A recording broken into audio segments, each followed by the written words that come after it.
Good evening, everyone. I'm Keishla Adderley, and welcome to the Bahamas Tonight, the National Report. Thanks so much for joining us tonight. Well, with a united front is how Prime Minister, the Most Honorable Dr. Hubert Minnis, is encouraging Bahamians and residents to fight the COVID-19 threat. 24 hours since the government announced the first recorded case of the deadly virus in the Bahamas, the Prime Minister last evening outlined the government's preparedness and response plan and relayed a spirit of calm during a national address on the virus and preparing for it. Altovi's Munning starts us off tonight with a report from the Office of the Prime Minister. Good evening, Keishla, and good evening, Bahamas. Every government ministry and every government agency now in full preparation mode to elevate the Bahamas' game as we fight COVID-19. This coming from Prime Minister, the Most Honorable Dr. Hubert Minnis, who delivered a national address right here from the Office of the Prime Minister last evening. Schools are now closed for about a month, travel restrictions from Europe now in place, and the Ministry of Health's Preparedness and Response Plan were just some of the details revealed by the Prime Minister last night. This crisis will have a growing adverse impact on confidence, on travel, and supply chains across the globe.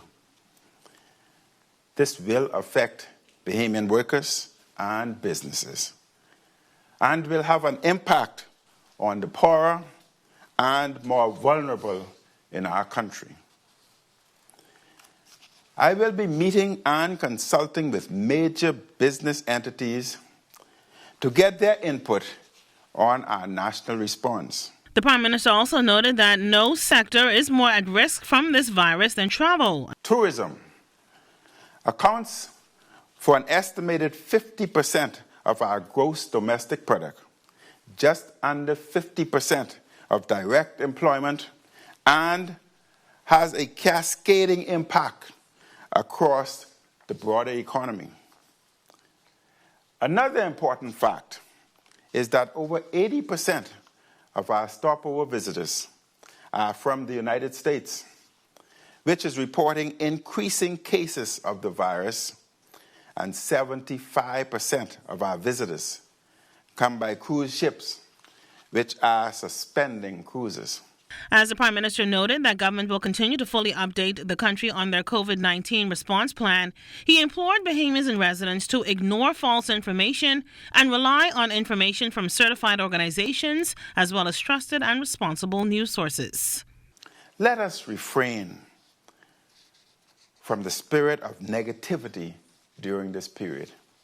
Instead, let's focus our energy on what each can do to stay healthy and help others stay healthy.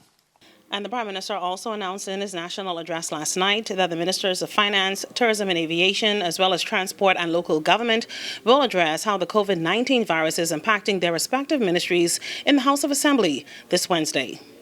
Reporting from the Office of the Prime Minister in Cable Beach, I'm Altovi's Munnings, ZNS Network News. Back to you.